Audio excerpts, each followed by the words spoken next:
শ্রী শ্রী বাবা কালিঞ্জয়, বাবা দক্ষিণেশ্বর, মা জগদ্গৌরী, মা মহামা, বাবা জগন্নাথ, মা বাগদেবীর পদপাদ্যে প্রণাম জানিয়ে শুরু করতে চলেছি আজকের নাটক নরকের ফুল। রচনা মহাদেব বাংলা, নির্দেশনা কালিদাস দুয়ারি, সহ নির্দেশনা সুকান্ত পাল, দল ম্যানেজার মানব দুয়ারি ও সঞ্জয় গোড়াই, আহ্বায়ক চন্দন দুয়ারি, জয়দেব বাউরি, ধ্বনি অরিজিৎ দুয়ারি ও অভিজিৎ দুয়ারি, যন্ত্রসঙ্গীতে কার্তিক চন্দ্র বাউরি ও সম্রাট পাল, আলোক ঈশ্বর দুয়ারি, অভিনয় কালিদাস দুয়ারি, অরিজিৎ দুয়ারি, চন্দন দুয়ারি, মানব দুয়ারি, সঞ্জয় গোড়াই, সুরজিৎ গোড়াই, অঙ্কিত দুয়ারি, সরান নন্দী, জয়দেব বাউরি, সুকান্ত পাল, বাপি নন্দী। ব্যবস্থাপনায় কুশদ্বীপ, পল্লী কল্যাণ সমিতি, দক্ষিণ পাড়া। কাঞ্চে সৃষ্টি, কাঞ্চে সমাজ, দাদা কাঞ্চে ভাইয়ের জন্য, ভাই কাঞ্চে জ্বালায়। বাজারে পণ্যের মতো মানবতা দুধে কাঞ্চে সমাজ আজ পথে বেকারত্বের জ্বালা মাথায় নিয়ে রাস্তায় শিক্ষিত যুবক। তাই তো এই যুবক মানুষের মাঝে থেকে আজ হয়েছে নরকের ফুল। নরকের ফুল।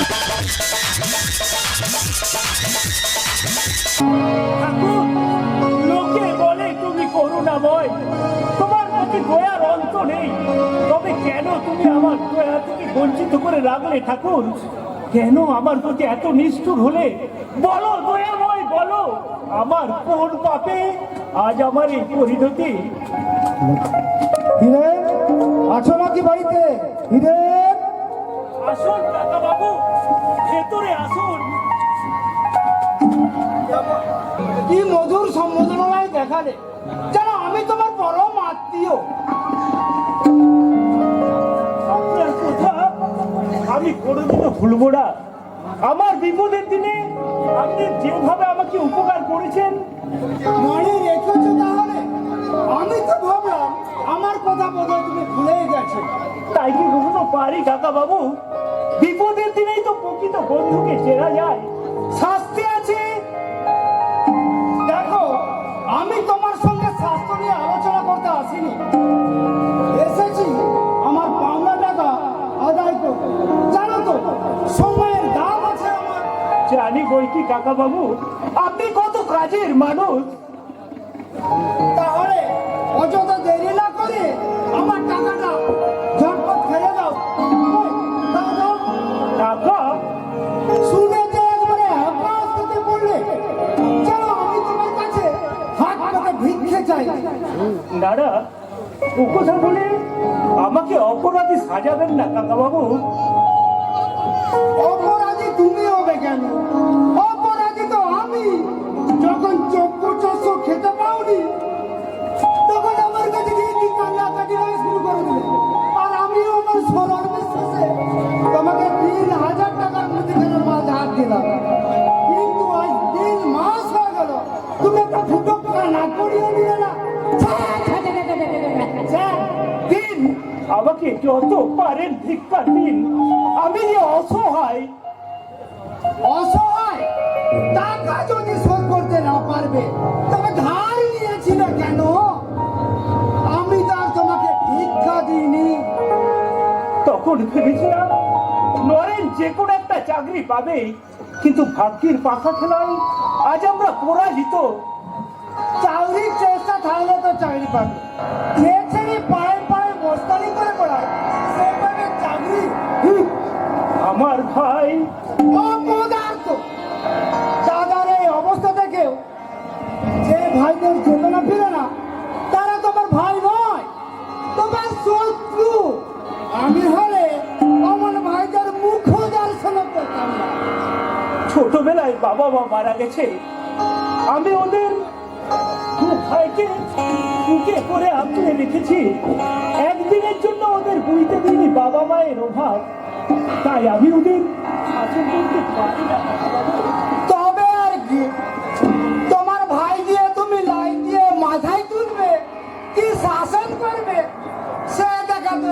নেই। মোদ্দা কথা, আমার টাকা চাই, টাকা দাও। আপনি আমাকে দয়া করে আর কিছুদিন সময় দিন টাকা বাবু। আমি আপনাকে কথা দিচ্ছি, আপনি টাকা যেভাবে হোক শোধ করে দেবো। টাকা শোধ করতে না পারলে আমি যে ওরেও শান্তি পাবো না। থাক থাক, এই মিষ্টি কথায় কৈলাস মিত্রের মন গলাতে পারবে না। তোমাকে আমি অনেক সময় দিয়েছি, আর সময় দিতে পারবো না। বাবা বাবা বাবা, আর আমি স্কুলে যাব না বাবা, কোনো দিনই না, কোনো দিনই না। কেন, কি হয়েছে বাবা? আমার বই নেই, খাতা নেই, স্কুলের পড়া করতে পারি না বলে ক্লাসের মাস্টার মশাই কান ধরে বেঞ্চের ওপর দাঁড় করিয়ে দেয়।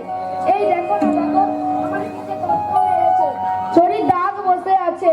ঠিক করেছে, পড়া করতে না পারলে মাস্টার মশাইরা মারবে না তো কি গুড় দিয়ে চাটবে নাকি?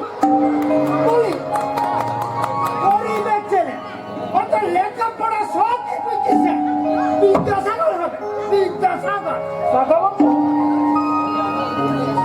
বলি আমি কি এভাবেই দাঁড়িয়ে থাকবো? ঢের ফেরো পাই দেখেছি, কিন্তু তোমার মতন একটা ফেরো পাই আমি জীবনে দেখিনি। আপনি আমার বাবাকে অপমান করছেন কেন? ওরে বাবা, এই যে দেখছি আমরা কালকে উঠেছে না, ওরে হারাম দাদা, তোর এই মহাপুরুষ বাপকে জিজ্ঞাসা করে দেখ। খবরদার, মুখ খারাপ করবেন না বলে দিচ্ছি। কি? আমাকে চোখ রাঙিয়ে কথা বলিস? জানিস আমি ইচ্ছা করলে তোদের এই বাপ বেটাকে জেলের শিবিরে চালান করে দিতে পারি। আমি আপনি শান্ত হন কাকা বাবু। রাজু ছেলে মানুষ, কি বলতে কি বলে ফেলেছে, ওর কোথায় আপনি কিছু মনে করবেন না। ওর হয়ে আমি আপনার কাছে ক্ষমা চাইছি। থাক থাক, জুতো মেরে আর গরু দান করতে হবে না, বুঝি সবই বুঝি। আমি ঘাসে মুখ দিয়ে চলি না, বুঝলে? ছেলেকে দিয়ে আমাকে অপমান করাতে চাইছ, ঠিক আছে, আমিও দেখে নেব এই অপমানের শোধ আমি তুলে নেব। কি করে পাওনা টাকা আদায় করতে হয় সেটা আমার ভালোভাবেই জানা আছে। কাকা বাবু, আপনি মিঠাই আমাকে পিতা শোন, প্রবঞ্চক, জালিয়াত ভেবেছ ভালো মানুষ সেজে তোমার যে মনের কুৎসিত পরিচয় আমি পেয়েছি, তাতে আমি তোমাকে শাস্তি দেয়া না পর্যন্ত আমি মানে শান্তি পাবো না। হ্যাঁ, শাস্তি তোমাকে পেতেই হবে, উপযুক্ত শাস্তি তোমাকে পেতেই হবে।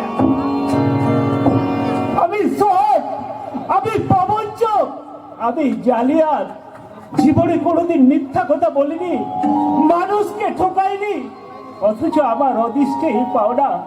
ওগো পৃথিবীর মানুষ সকল, তোমরাই বলো সত্যি কি আমি সৎ, আমি প্রবঞ্চক, আমি জালিয়াত, আমি বাবা, তুমি কাঁদছো বাবা? পারছি না, আমি আর পারছি না রাজু। এইভাবে পঙ্গু হয়ে বেঁচে থাকাচ্ছি, মৃত্যুই আমার কাছে প্রিয়। মৃত্যু দাও, মৃত্যু দাও হে জগদীশ্বর, এই জীবন যন্ত্রণা থেকে আমাকে অব্যাহতি দাও। চুপ করো বাবা, তুমি চুপ করো। তুমি চলে গেলে আমি কার কাছে থাকবো? মা তো আমাকে তোমার কাছেই রেখে গেছে, তুমি না থাকলে আমাকে কে দেখবে বাবা? হ্যাঁ, তুই ঠিক বলেছিস রাজু, তুই ঠিক বলেছিস বাবা। আমি পড়তে পারি না, তোকে যে আমাকেই দেখতে হবে। তোর মা মরার সময় তোকে যে আমার হাতেই তুলে নিয়ে গেছে। আমি অক্ষম হলেও বুকের ক্ষীণ আশার আলোটুকু নিয়ে তোকে মানুষ করতে হবে রে, তোকে বড় করতে হবে, নইলে তোর মা মরেও শান্তি পাবে না। স্বর্গ থেকে আমাকে অভিশাপ দেবে, বলবে তার স্নেহের রাজুকে আমি অকুলে ভাসিয়ে দিয়েছি।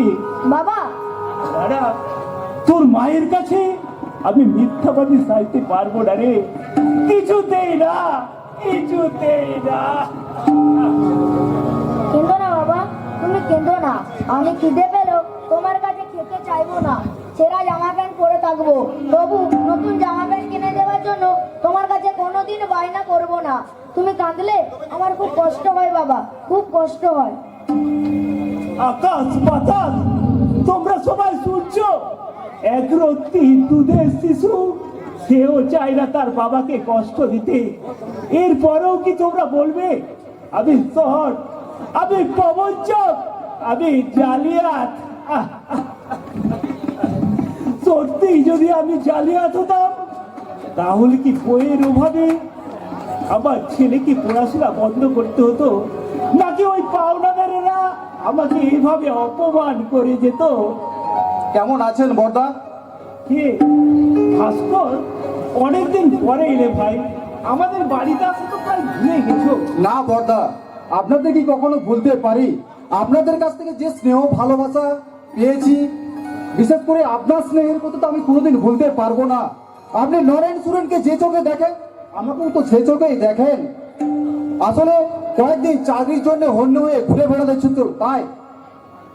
তোমাদের দেখে আমার বড় দুঃখ হয় ভাস্কর। শিক্ষিত বেকাররা দিনের পর দিন যেভাবে। আজ আপনাকে একটা সুসংবাদ জানাতে এসেছি বর্দা। কি সুসংবাদ ভাই? আমি চাকরি পেয়েছি বর্দা। তাই নাকি? হ্যাঁ বর্দা। থাক ভাই থাক, আমার মতো হতভাগ্যের আশীর্বাদে কোনো ফল হবে কিনা জানি না, তা ঈশ্বরের কাছে প্রার্থনা করি আজও তোমার মধ্যে যে পবিত্রতা বিরাজ করছে তা যেন চির অক্ষুণ্ণ থাকে ভাই। বর্দা, কিসের চাকরি তা তো বললে না? পুলিশের চাকরি আমি মেসোমশাই সুপারিশে পেয়েছি, নইলে আমার সাধ্য ছিল না। আমার চাকরি পাওয়াতে আপনি আনন্দ হচ্ছেন না বর্দা? আনন্দ হচ্ছে বই কি, আমার খুব আনন্দ হচ্ছে। তবে একটা কথা মনে রাখবে ভাস্কর, তুমি যে চাকরি নিয়েছো সেটা শুধু চাকরি নয়, একটা কর্তব্যের বোঝা তুমি বুকে মাথায় তুলে নিয়েছো। দেশের শান্তি রক্ষক পুলিশ, এই কথাটা যেন কোনোদিনও ভুলে গেল না বর্দা। আর একটা কথা মনে রাখবে, লোভ লালসার হাতছানি সব সময় চাইবে তোমাকে বিপদে চালিত করতে, কিন্তু কোনো সময়ই লোভের সঙ্গে গা ভাসিয়ে দেবে না। কর্তব্যের প্রয়োজনে সবকিছু ত্যাগ করবে, সবকিছুর মোহে কর্তব্যের প্রতি কোনোদিন অবহেলা করবে না। আপনার উপদেশ আমার আজীবন মনে থাকবে বর্দা। আর হ্যাঁ, ওই নরেনকে তো দেখছি না, নরেন বুঝি বাড়িতে নেই? জানি না আমাদের দুঃখের রাত্রি কবে শেষ হবে, কবে তোর নরেন তোমার মতো এসে বলবে দাদা আমি চাকরি পেয়েছি দাদা। চাকরি একদিন নরেন নিশ্চয়ই পাবে বর্দা। ওর এত চেষ্টা কোনোদিনই বিফলে যাবে না। আমার কোথায় যেন সত্যি হয় ভাস্কর, জানি না সেই শুভ দিনে আমি বেঁচে থাকবো কিনা। পিতৃ মাতৃহারা দু ভাইকে নিয়ে আমি অনেক স্বপ্ন দেখেছিলাম, কিন্তু সব স্বপ্ন আমার পূর্ণ হলো না। কলকারখানায় কাজ করতে গিয়ে মেশিনের সঙ্গে যুদ্ধ করে একটা পা হারালাম। ওদের দায়িত্ব মাথায় না নিয়ে আমি ওদের মাথায় বোঝা হয়ে দাঁড়িয়েছি। তাই দুঃসহ বাড়ি সব সময় আমাকে কুড়ে কুড়ে খাচ্ছে। আমি শেষ হয়ে গেলাম ভাই, আমি শেষ হয়ে গেলাম। দুঃখ করবেন না বর্দা, কোনো কিছু চিরস্থায়ী নয়। যেমন দুঃখের পরে সুখ আছে, তেমনি অন্ধকারের পরে আলো আছে। আপনাদের দুঃখের রাত্রি শেষ হয়ে একদিন নতুন প্রভাতের দেখা দিবে। ভাস্কর, না, আজ আর দেরি করলে চলবে না, কালই আমাকে কাজে জয়েন করতে হবে। আজ কিছু কাজ আছে, সেগুলো সেরে রাখতে হবে। আর হ্যাঁ, নরেন ফিরলে আমার সুসংবাদটা জানাবেন বর্দা। নিশ্চয় জানাবো ভাই। তাহলে আসি বর্দা। এসো ভাই। হিংসা রঙ্গমঞ্চে মানুষ কখনো কাঁদে কখনো হাসে, আমার কান্নার কি কোনোদিন শেষ হবে না ঠাকুর? আমাকে কি এভাবেই চোখের জলে বুক ভাসাতে হবে? দাদা, কি সুরেন, তুই কলেজে যাস রে ভাই? কলেজে আমি আর কোনোদিনই যাব না দাদা। কি বলছিস তুই? ঠিকই বলছি দাদা। বললি মাইনে দিতে না পারায় কলেজ থেকে পালিয়ে বেরোচ্ছি, এই তো ভালো হলো, আর আমার কোনো দুঃখই থাকলো না। এবার ঠিক কিছু একটা করতে পারবো, তোমার দুঃখের পর কিছুটা হলেও লাঘব করতে পারবো। ওরে না না, এই ভুল তুই করিস রে ভাই। ছাত্র জীবনটাকে এইভাবে নষ্ট করে দিস না। কি লাভ হবে দাদা শুধুমাত্র কয়েকটা ডিগ্রি হাতে নিয়ে? এ যুগে শিক্ষার কোনো মূল্য নেই, তাই তো বেকারে ছেয়ে গেছে এই সমগ্র দেশ। এমপ্লয়মেন্ট এক্সচেঞ্জে দিনের পর দিন বেকারের সংখ্যা প্রায় বেড়েই চলেছে, অথচ শিক্ষিত বেকারদের সামনে নেই কোনো আলোর নিশানা। তোর কথা হয়তো ঠিক, তবু না দাদা, পড়ার কথা তুমি আর আমাকে বলো না। ওই বইয়ের মধ্যে মুখ গুঁজে থেকে সময়ের অপচয় করতে আমি আর পারবো না। তাছাড়া মিসদাকে তো দেখছি আজ 1 বছর হলো MA পাস করেছে, অথচ একটা কেরানির চাকরিও সে জোগাড় করতে পারলো না। তাই কি লাভ এই পণ্ডশ্রমে দাদা? শুনে শিক্ষিত বেকাররা আজ ঈশ্বরের অভিশাপ, তিলে তিলে মৃত্যু হচ্ছে তাদের নৈতিক বোধে। তাই আমি আর ওই সর্বনাশা পথে না গিয়ে আমি কুলি মজুর যে কোনো একটা কাজ করেই হোক পয়সা উপার্জন করব। তুমি আমাদের জন্য অনেক করেছো দাদা, কিন্তু আর না, আর তোমাকে আমি দুশ্চিন্তার বোঝা মাথায় নিয়ে বেড়াতে দেবো না দাদা। বুঝতে পারছিস না সুরেন? না দাদা, বুঝতে আমি সবই পারছি। তুমি বলো, যে শিক্ষায় পেটে ভাত জোটে না, যে শিক্ষা শুধু মানুষের জীবনটাকে নৈরাশ্যের অন্ধকারে ভরিয়ে তোলে, কি হবে সে শিক্ষার তকমা গায়ে লাগিয়ে জীবনের ওই মহামূল্যবান সময়গুলোকে নষ্ট করে? তবু তোকে পড়তে হবে রে ভাই। ওরে, আমার প্রতি কর্তব্য পালন পরে করলেও চলবে, আমি তো আর এখনই তোদের ছেড়ে চলে যাচ্ছি না। না না, শিক্ষিত বেকারদের যে দুর্দশার ছবি আমি নিজের চোখে দেখেছি, তাতে কলেজে যাওয়া বিলাসিতা ছাড়া আর কিছু নয়। তাছাড়া যার দাদাকে পঙ্গু হয়ে বা কোনো সংসারের কথা মাথায় নিতে হয়, যার ভাইপো ছেঁড়া জামা প্যান্ট পরে থাকে আর বইয়ের অভাবে স্কুলের পড়া করতে পারে না, তার আর কলেজে যাওয়া সাজে না। তাই আমিও ওই বিলাসিতার সাথে গান ভাসিয়ে কর্মের মধ্যে নিজেকে সমর্পণ করবো দাদা। এই, তোকে আমি বোঝাতে পারবো না ভাই, কেন আমি চাইছি তোকে লেখাপড়া শিখিয়ে উচ্চ শিক্ষিত করতে। মৃত্যুকালে বাবা মাকে আমি কথা দিয়েছিলাম তোদের 2 ভাইকে নাড়া বাবা মার কাছে আমাকে অপরাধী সাজাতে ভাই। তোদের উপযুক্ত ভাবে মানুষ করতে না পারলে বাবা কি স্বর্গ থেকে অভিশাপ দেবে, বলবে হিরেন তুই এমনই কুলাঙ্গার ছেলে, তোর ভাইদের তুই অকুলে ভাসিয়ে দিলি। নারা, এই দুঃখ বুকে নিয়ে আমি মরেও শান্তি পাবো না রে, মরেও শান্তি পাবো না। বড়দা, আবার দেহের শক্তি হারিয়ে গেল, মনের জোর এখনো হারায়নি ভাই।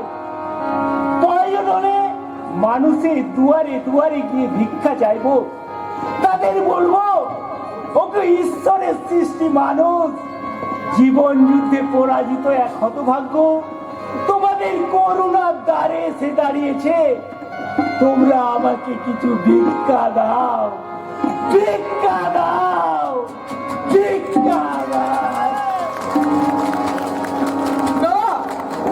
বড়দা,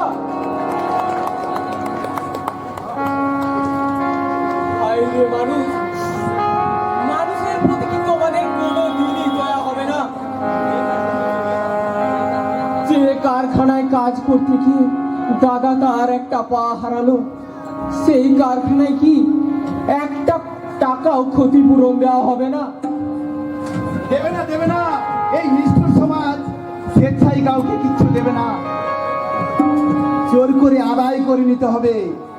হ্যাঁ, অধিকার সহজে পাওয়া যায় না, অধিকার ছিনিয়ে নিতে হবে। কি মির্জা, তোমার কপালে? খুব অবাক হয়ে গেছিস তাই না?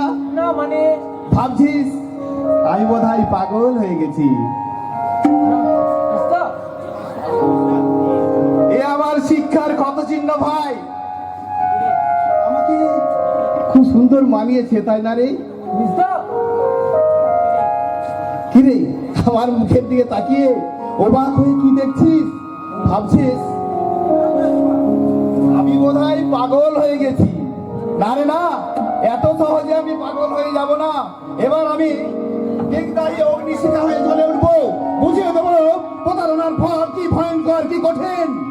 মির্জা তুমি ঝড় উঠেছে, মানুষের ঘৃণা, তাচ্ছিল্য আর অবজ্ঞা আমার দেহে রক্তে আগুন ধরিয়ে দিয়েছে। এতদিন আমি মুখ বুঝে অনেক সহ্য করেছি, কিন্তু আর নয়। কেন কেন আমরা মানুষ হয়ে পাবো না মানুষের বেঁচে থাকার অধিকার? কেন পৃথিবীর সকল সুখ ভোগ করবে ওই কতিপয় স্বার্থান্বেষী মানুষ? আমরা কি পৃথিবীর উপেক্ষিত সন্তান? আমাদের কি কোনো মূল্য নেই এই পৃথিবীতে? অধৈর্য হয়েও না মির্জা, তুমি না শিক্ষিত, এমএ পাস, তোমার ভেঙে পড়া সাজে না। চুপ কর, ওই শিক্ষিত কথাটা আমার সামনে তুলে ধরবি না। শিক্ষার কি মূল্য দিয়েছে এই দেশ? এই শিক্ষিত বেকারদের নিয়ে ছিনিফিনি খেলেছে এই কতিপয় স্বার্থান্বেষী মানুষ। আমি এক বছরে 50টা ইন্টারভিউ দিলাম, কিন্তু কোথাও একটা আমি ক্লার্কের কাজও পেলাম না। অথচ অথচ আমার কাজ করার যোগ্যতা আছে, আমি কাজ করতে চাই। তাছাড়া আজ ইন্টারভিউ দিতে গিয়ে যে অভিজ্ঞতার কথা আমি সঞ্চয় করেছি, তাতে আমি পরিষ্কার বুঝে গেছি এভাবে সততার পথে চললে এভাবে পড়ে পড়ে মার খেতেই হবে। কেন, আজ কি ইন্টারভিউ? ওই ইন্টারভিউর নামে অসল হচ্ছে, লোক আগে থেকে নিয়োগ করা হয়ে গেছে। ওই 2-4 জনের ইন্টারভিউ নেওয়ার পর বললে আর ইন্টারভিউ নেওয়া হবে না, তখন তখন আমার মাথায় আগুন জ্বলে উঠলো। ওই সকলকে একযোগে আমি প্রতিবাদ করতে লাগলাম, আর সঙ্গে সঙ্গে পুলিশ আমাদের উপর লাঠি চার্জ শুরু করলো। এলো পাখারি লাঠি পড়তে লাগলো আমাদের উপর। তবে ভেবে দেখ আমরা কোন জঙ্গলের দেশে বাস করছি।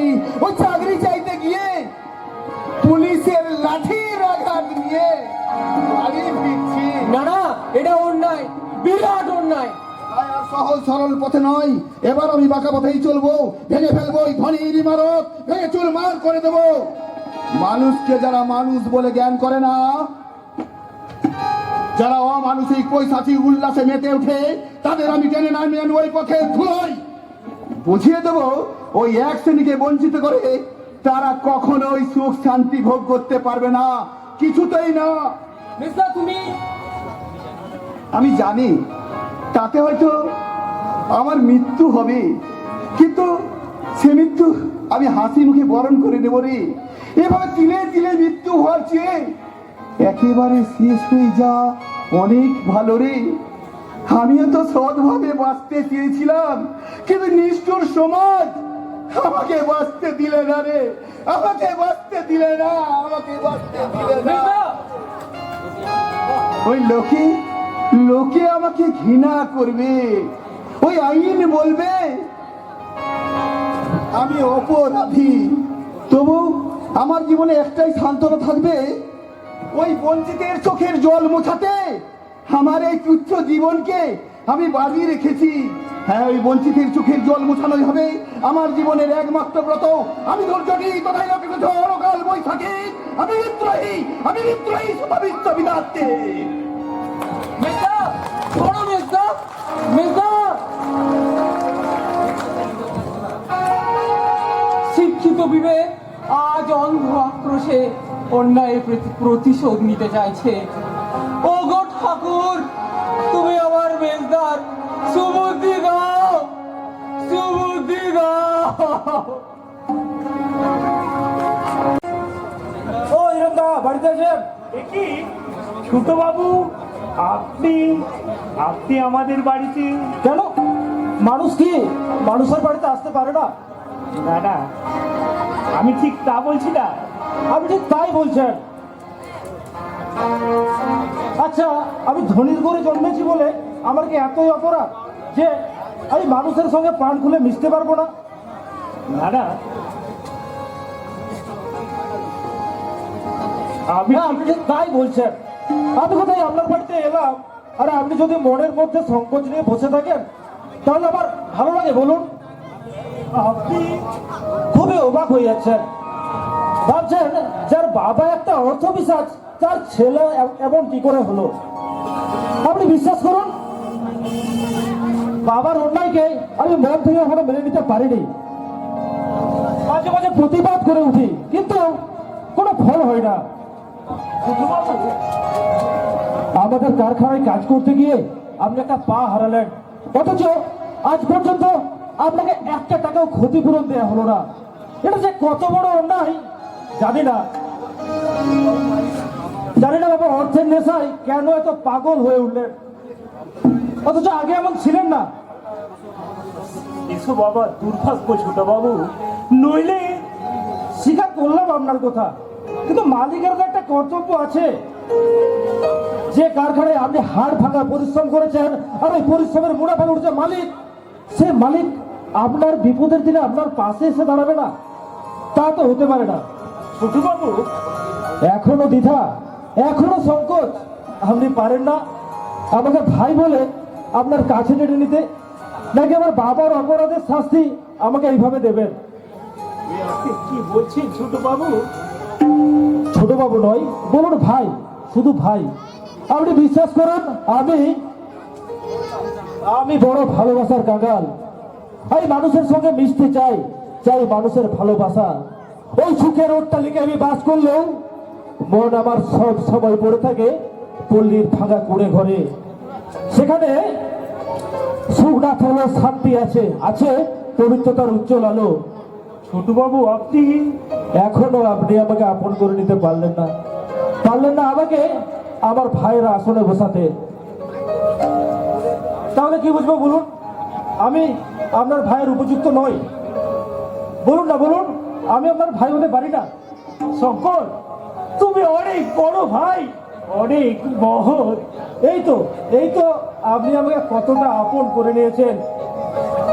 এই মুহূর্তে, এই মুহূর্তে আমার বুকটা যে কতটা আনন্দে ভরে যাচ্ছে তা আপনাকে বলে বোঝাতে পারবো না দাদা। এই দিন দাদা, এই আমন্ত্রণ পত্রখানা আপনার কাছে রাখুন। আমন্ত্রণ পত্র? হ্যাঁ, আগামী রবিবার আমাদের কারখানায় একটা বিশাল অনুষ্ঠান হবে। সেই অনুষ্ঠানে অনেক মান্যগণ্য ব্যক্তিরা আসবেন, এমনকি অনেক কারখানার মালিকও আসবেন। আমি চাই সেই দিন আপনি ওখানে উপস্থিত থাকবেন। তাদের সকলের সামনে আমি আপনাকে তুলে ধরে প্রশ্ন করব, সত্যি আপনি সাহায্য পাওয়ার উপযুক্ত কিনা। আর সেদিন দেখবো ওই মজুমদার ইন্ডাস্ট্রির মালিক আমার বাবা তাদের কাছে কি উত্তর দেন। শঙ্কর, আপনি কিন্তু নিশ্চয়ই যাবেন দাদা, আর যদি না যান তাহলে জানবো এই হতভাগ্য ভাইকে আপনি কখনোই আপন করে নিতে পারেননি, বড় করে দূরেই সরিয়ে রেখেছেন। যাব, আমি নিশ্চয়ই যাব। কারখানার 10 বছর পূর্তি উপলক্ষে অনুষ্ঠান হবে, আর সেই অনুষ্ঠানে আমি না গিয়ে থাকতে পারি? যে কারখানার জন্ম লগ্ন থেকে আমি ভাবতেও আমার অবাক লাগছে, 10 জন শ্রমিক নিয়ে যে কারখানা গড়ে উঠেছিল, আজ সে কারখানায় 10,000 শ্রমিক কাজ করছে। নেই শুধু আমি, আমার নামের পাশে লাল কালি দাগ পড়ে আছে। ও ভগবান, এমন একটা শুভ দিনে আমি যাব, সবাই আমার দিকে ও সহানুভূতির দৃষ্টিতে তাকিয়ে থাকবে, অথচ এ আমি চাইনি, এ আমি চাইনি, এ আমি চাইনি।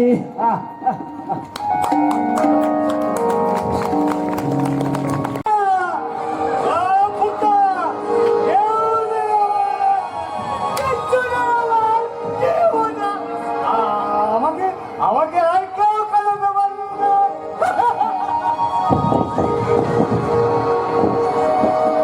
এই যে বাবু, কেমন আছেন?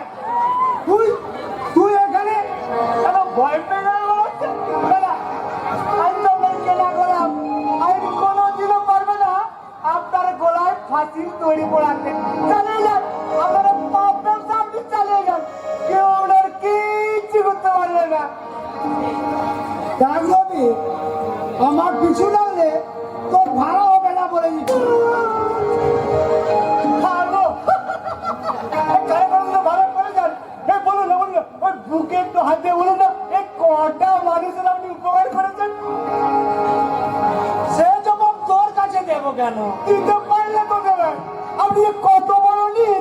এ অঞ্চলে জানতে কারো বাকি নেই গো। মুখ সামনে কথা বলবে হারামজাদা। চুপ দিয়ে তোর মুখ ছিঁড়ে দেবো শুয়ার। কেউনি পারেন 100 বার পারে। লক্ষ টাকা পয়সা আছে যে, আর সেই পয়সায় এই যুদ্ধ ছিঁড়ে গেল কেন মারা ভাবে দিব। তুই বড্ড বেড়ে উঠেছিস, মনে করিস না আমি দুর্বল। দূর! কাল বিবাহ মনে করতে পারি নাকি? আইনের হাতের মুঠোয় সে যে কতখানি সবল তা জানতে আর কারো বাকি নেই। আরে দুর্বল তো আমি, আমার টাকাও নেই আর আইনের হাতের মুঠোয়ও নেই। রবি, আপনার ভেজাল তেল খেয়ে আমার শ্রীপুত্র মারা গেল। আমি সবাইকার কাছে গিয়ে বললাম, কেউ কিচ্ছু বললো না। এমনকি থানায় গিয়ে বললাম, আর কেউ কিচ্ছু করলো না। কিন্তু আপনি কি করলেন? পুলিশের নাকের ডোগায় টাকা ছুঁড়ে মারলেন। টাকা কি জাদু রে বাবা? সেই জাদু ছোঁয়ায় আপনার কোনো শাস্তি হলো না, বরং আমি বিচার চাই আমাকে পাগল বলে ওই জেলে পুড়িয়ে দিল। দেশের কি বিচিত্র আইন রে বাবা! এখানে অপরাধী ধনী শাস্তি পায় না গো। এখানে আমাদের মতো নিরীহ নির্দোষীরাই পায়। আমার নিমে মিথ্যা বদনাম দিবি না। আমি তোকে খুন করে মাটিতে পুঁতে ফেলবো। দেখো কি আপনি মুক্তি পাবেন মহামান্য বাবু? না, পাবেন না। এই দেশের আইন আপনাকে শাস্তি না দিলেও এই সাধারণ মানুষ আপনার একদিন অন্যায়ের বিচার করবে, আর সেদিন বেশি দেরি নয় গো। আপনার কুকীর্তির জবাবদিহি এই সাধারণ মানুষের কাছে করতেই হবে।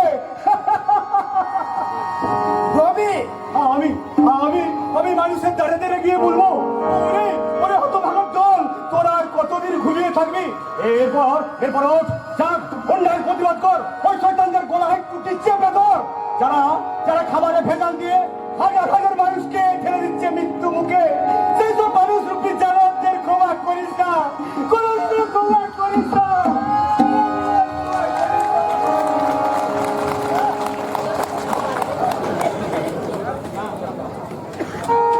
না, এই হারামজাদাই দেখছি আমার ব্যবসা করে লাটে তুলে যাবে।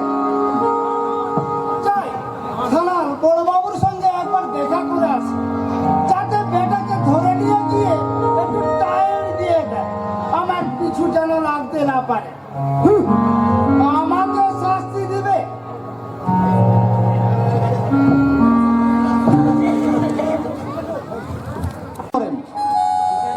তাতে আর কি, এতে আর বোঝাবুঝির কি আছে?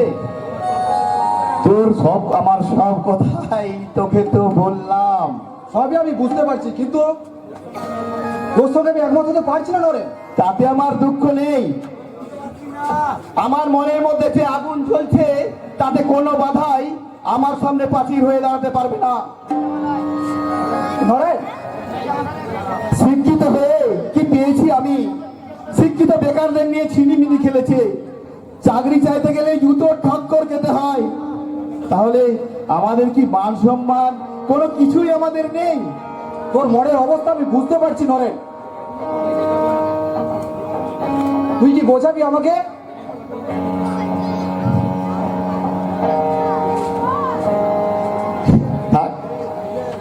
কি বোঝাবি আমাকে? দিনের পর দিন একই দৃশ্য দেখছি, কোথাও নেই এতটুকু সহানুভূতি। আমরা যেন সৃষ্টির জঞ্জাল, আমাদের কি কোনো সাজ স্বপ্ন থাকতে নেই? আমরা কি শুধু পড়ে পড়ে মার খেতেই জন্মেছি? কেন থাকবে মানুষের মধ্যে এই বৈষম্য? কেন আমরা পাবো না আমাদের ন্যায্য অধিকার? সবই বুঝলাম, তবে এটাও ঠিক তার জন্য দেশে আইন আছে, কিন্তু কোনো সময় আইন নিজের হাতে তুলে নেবেন না নরেন। আইন আইন যে আইনে ওই ধনী অপরাধীর দণ্ড হয় না, শুধু দণ্ডিত হয় ওই গরিবরাই। সে আইন কিসের আইন? নরেন, বলতে পারিস কোটা মজুমদার, কোটা ভেজালদারের শাস্তি হয়েছে দেশে?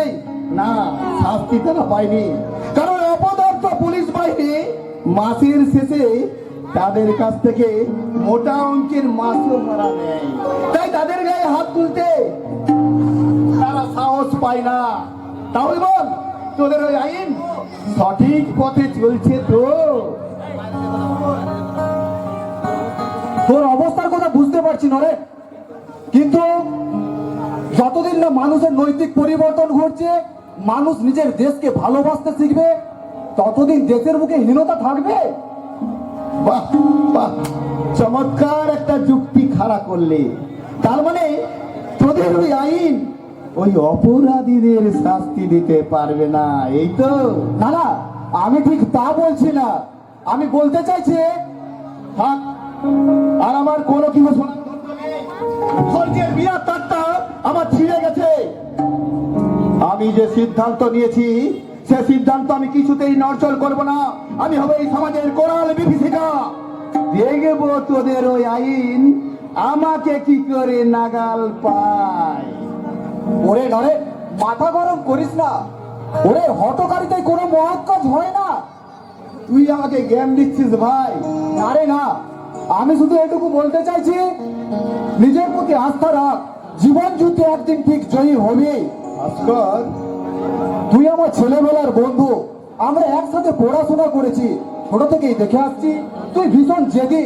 তাই সেই জেদের বসে এমন কোনো কাজ করবি না যাতে তোর জীবনটা ছারখার হয়ে যায়। জীবন সুস্থ সুন্দর জীবনের স্বপ্ন আমিও তো দেখেছিলাম, কিন্তু বাস্তবে নির্মম কোষাঘাতে আমার সে স্বপ্ন ভেঙে চুরমার হয়ে গেছে। আমার স্বপ্ন। ভালো ভালো, এই রাস্তার মাঝে দাঁড়িয়ে দাঁড়িয়ে স্বপ্ন দেখা খুবই ভালো। তা বাবাজি, এই স্বপ্নটা কিসে? কাউকে নিয়ে ঘর বানা, না কাউকে নিয়ে ফুরুত করে উড়ে যাবা? কি বলতে চাইছেন আপনি? জানো তো বাবাজি, এই কৈলাস মিত্রে উচিত কথা বলতে কোনোদিনও ভয় করে না, তা সে যত বড় লোকই হোক। আপনি কি আমাদের দারিদ্রতাকে উপহাস করতে চাইছেন? রাম রাম রাম রাম রাম রাম রাম, তাই কি কখনো পারি? কারণ বিশেষ করে তোমার দাদার ভাষায় তুমি হচ্ছে গ্রামের উজ্জ্বল রত্ন। আপনার আর কিছু বলার আছে? সে কি, এখনো তো আমার কিছুই বলা হয়নি। আমার হাতে কিন্তু সময় কম। কেন বাবাজি, কোনো চাকরি টাকরি পেয়েছে নাকি? ভালো ভালো, তা বাবাজি মাসের শেষে মাইনে পাবে তো? ভিতির কাকা, আহা, রাগ করছো কেন বাবাজি? তোমার দাদাই তো চড়াম চড়াম করে ঢাক পিটিয়ে লোকের কাছে বলে বেড়িয়েছে আমার ভাই নিশ্চয়ই চাকরি পাবে। আশ্চর্য, মানুষের দুঃখে আপনাদের কি এতটুকু করুণা হয় না? মানুষকে আঘাত দিয়েই কি আপনারা শান্তি পান, তাই না? শাস্তি? না না, ঠিক বলেছো বাবাজি। তো আমার প্রাপ্য 300 টাকা মিটিয়ে দিলে আমি শান্তি পাবো, আর কোনো টু শব্দ দিয়ে করবো না। টাকা শুনে যে একবারে আকাশ থেকে পড়লে। তোমার দাদা আমার কাছে 3000 টাকার মুদিখানার মাল ধার দিয়েছে, কিন্তু আজ 3 মাস হয়ে গেল একটা টাকাও আমাকে দিল। সে যে এত জোর তা আমি আগেও ভাবিনি। ভিতির কাকা, চিৎকার করো না বাবাজি, ধার তো সে নিয়েছে, আর সেই চাল আটা তোমার পেটে এখনো গিটগিট গিটগিট করছে, তা তুমি দাও না বাবা আমার টাকাটা শোধ করে। আপনি বাড়ি যান, যথাসময়ে আপনার টাকা আমি দিয়ে দেবো। আহ, একবারে জল করে দিলে। আজ 3 মাস ধরে তো একটা কথাই শুনে আসছি, টাকাটা কবে পাবো সেটাই আমি জানতে চাই। আমি বলছি আপনি বাড়ি যান। কি, তোমার ভয় নাকি? মিত্তির কাকা, ছি ছি, দাদা যেমন জোর আর তুমিও তেমন হয়েছ বটে। মিত্তির কাকা, আর একবার আমার দাদার নামে কটূক্তি করলে আপনার দাদা খুশি মেরে ফেলে দেবো। কি? তুমি আমাকে গায়ে জোর দেখাচ্ছ? আমি 100 বার, আমি 1000 বার বলবো, তোমার দাদা একটা পয়লা নাম্বারে জ্বালিয়ে। তবে যাও তো শেষ করে ফেলবো।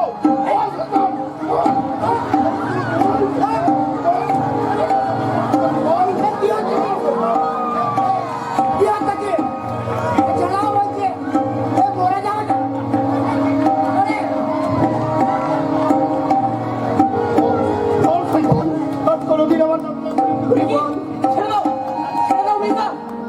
না না, আমি কোনো কথা শুনতে চাই না। সেখান থেকে আমি অতি শিক্ষাই দেবো। গুন্ডাটা আমাকে মেরে ফেললো। না না, দাদা তো তোমাকে এমন শিক্ষা দেয়নি, কেন তুমি? হ্যাঁ, দাদা দাদা আমাকে এমন শিক্ষা দেয়নি। না, আর মাথাটা কেমন যেন গোলমাল হয়ে যাচ্ছে। আর কিছুই ভাবতে পারছি না, কিছুই ভাবতে পারছি না।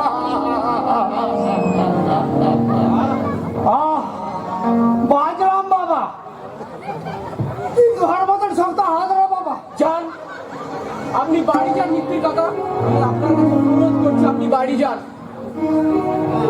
হ্যাঁ, বাড়ি তো যাবো নিশ্চয়, তবে এটাও মনে রেখো, এই কৈলাস মিত্রের গায়ে হাত দিয়েছে, আমি সহজে ছেড়ে দেবো না। মিত্তির কাকা, যে আগুন জ্বালিয়েছো সেই আগুনে তোমাদেরকে জ্বলে পুড়ে মরতে হবে।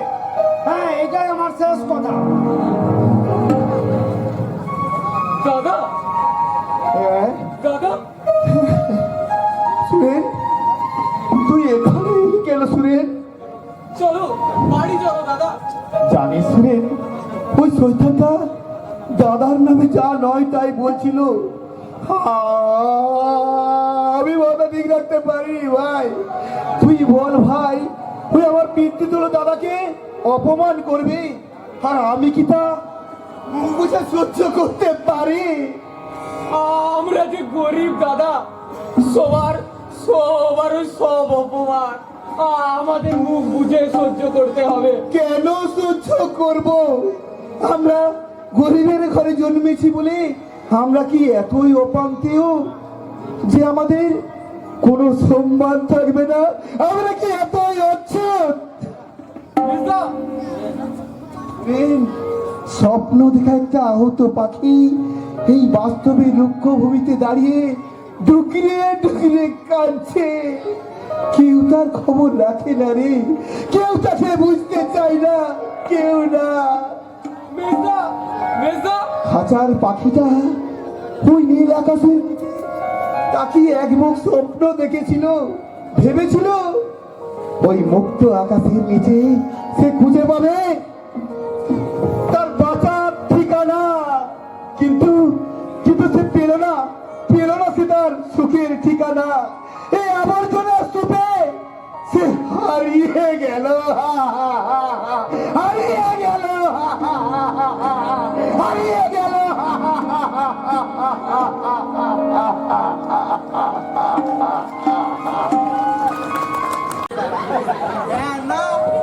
না, সব ইঞ্জিরি একবারে রপ্ত করে ফেলেছি। কেউ ইঞ্জিরিতে কথা বললে আমাকে পোকার মতো দাঁড়িয়ে থাকতে হবে না, জলের মতো সব ঝরঝর ঝরঝর করে উত্তর দিয়ে যাব। হ্যাঁ, আর একটা কি যেন ইঞ্জিরি বললে, তো ছাই, কিছুতেই মনে আসছে না। হ্যাঁ, মনে পড়েছে, গুড মর্নিং। তোমার সবাই হাসছো কেন? আমি ইঞ্জিরি শিখেছি বলে তোমাদের বুঝি খুব হিংসা হচ্ছে। এই গেল, এই দেখো আজ আমি কেমন ভদ্রলোক সেজেছি। বাপের জন্মে কোনোদিন যুদ্ধ করিনি, এসব কি আমার ধাতে সর কটা ফসকা পড়লো কে জানে। কর্তা বাবুর কড়া হুকুম, বাইরে থেকে সব লোকজন আসবে, এর সামনে গেঁয়ো বুঝে যে দাঁড়িয়ে থাকলে চলবে না, তাহলে তার মাথা কাটা যাবে। এদিকে সে তো বলেই খারাপ, এদিকে সব ধরাচুরা পরে আমার প্রাণ যে অষ্টাগত। আগে বলুন কথা কই ওই ইঞ্জিনিটা তো আপনি আমাকে শেখাননি করতা। ননসেন্স। আবার ইঞ্জিনি, ওইটাও তো আপনি আমাকে শেখাননি করতা। না, তোর দ্বারা আর কিচ্ছু হবে না ইডিয়েট। ইডিয়েট? হ্যাঁ, আমি বুঝতে পেরেছি কর্তা, আপনি আমাকে ইঞ্জিনিতে গালাগাল দিচ্ছেন। তোকে আমি কি বলেছিলাম হতভাগা? কেন? Yes not, not yes. অপদার্থ। আমি? হ্যাঁ, তুমি একটি অপদার্থ। কেন কর্তা? তোকে না আমি বলেছিলাম হতভাগা, তুই আজ আমাকে স্যার বলে ডাকবে। ও হ্যাঁ, মনে পড়েছে, আমি একেবারে ভুলে গিয়েছিলাম, এবার ঠিক মনে থাকবে। বলুন স্যার। Yes, sir. কারখানার উত্তর গেটে একটু গিয়ে দেখ লোকজন সব আসছে কিনা। No sir. হ্যাঁ? Yes, sir. আছি স্যার। স্যার, আবার কি হলো?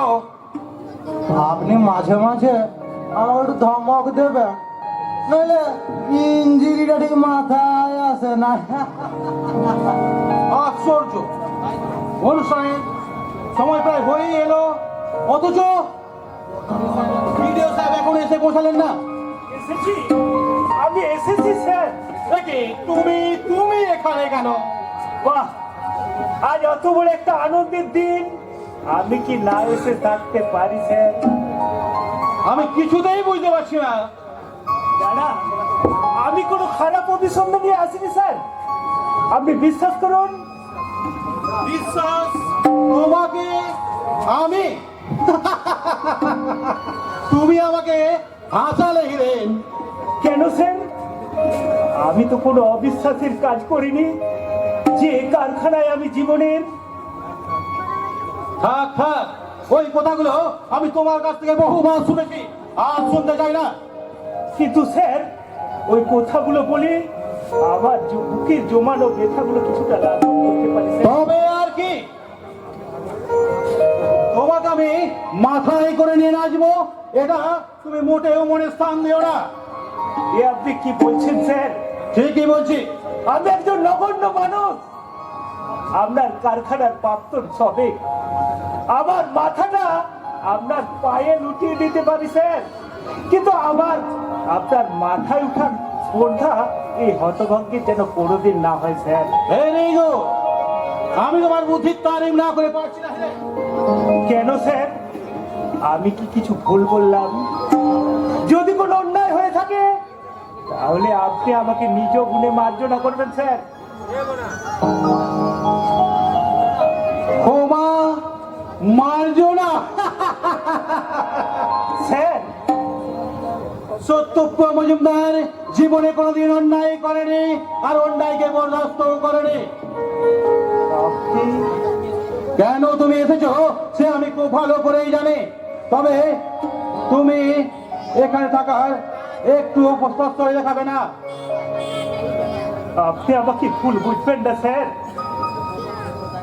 তুমি আমাকে খুব বোকা মনে করো, তাই না হিরেন? কিন্তু আমি যদি সত্যি বোকা হতাম তাহলে কি আমি এইভাবে প্রতিষ্ঠিত হতে পারতাম? নো না, ওই বেদনার বালুচরে আমাকে মাথা কুড়ে মরতে হতো। এই মজুমদার ইন্ডাস্ট্রি এইভাবে মাথা তুলে দাঁড়িয়ে থাকতে পারতো না। স্যার, আপনি শোনো হিরেন, আমি চাই তুমি এই মুহূর্তে এখান থেকে বেরিয়ে যাবে, যেন কাক পক্ষীও টের না পায় যে তুমি এখানে এসেছিলে। মিথ্যায় আমাকে সন্দেহ করছেন স্যার? আমি আপনাকে ঠিক কথা দিচ্ছি, অনুষ্ঠানের মধ্যে থাকলেও মহানমন্য বাবুদের কাছে গিয়ে বলবো না মজুমদার ইন্ডাস্ট্রির আগে একজন হতভাগ্য শ্রমিক।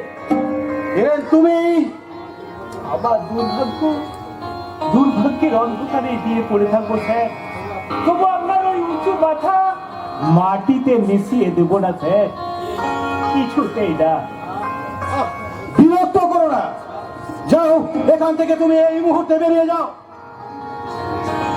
আবার মুখের দিকে একটু ভালো করে তাকিয়ে দেখুন তো স্যার, এই মুখে কি দেখতে পাচ্ছেন কোনো সন্দেহের ছায়া? আমি ঈশ্বরের নামে শপথ করে বলছি আপনার ক্ষতি হবে এরকম কোনো কাজ আমি করব না, স্যার। আমাকে শুধু একটু দয়া করে অনুষ্ঠানের মধ্যে থাকতে দিন স্যার, দয়া করুন স্যার, দয়া করুন। Get out! I say you! Get out! আমাকে আপনি বিশ্বাস করতে পারছেন না স্যার, অথচ একদিন ছিল যেদিন আপনি আমার উপর অগাধ বিশ্বাস রাখতেন। ভাগ্যের নির্মম পরিহাসে একটা পা হারিয়েছি বলে আমি কি এতই নিচে নেমে গেছি স্যার যে আপনার কথার মূল্য আমি রাখবো না?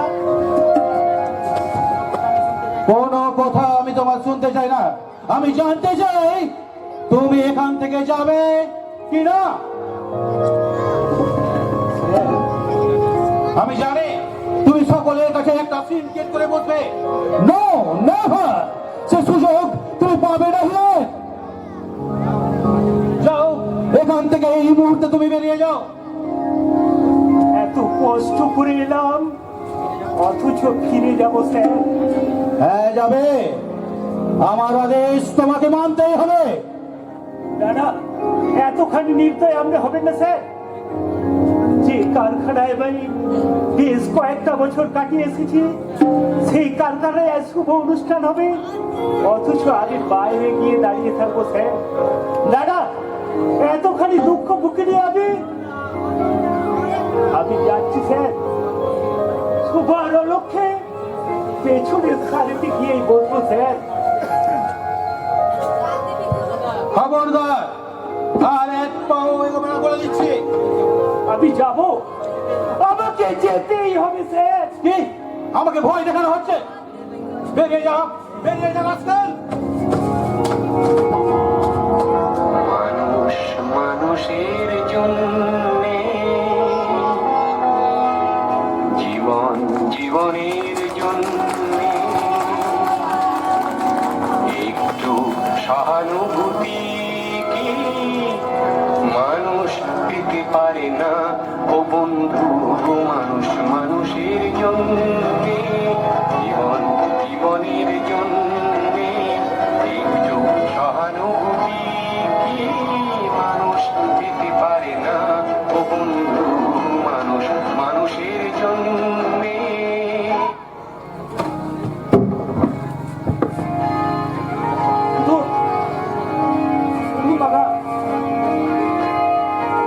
আমার কাঁধে ভর দিয়ে আস্তে আস্তে উঠুন। শঙ্কর, তুমি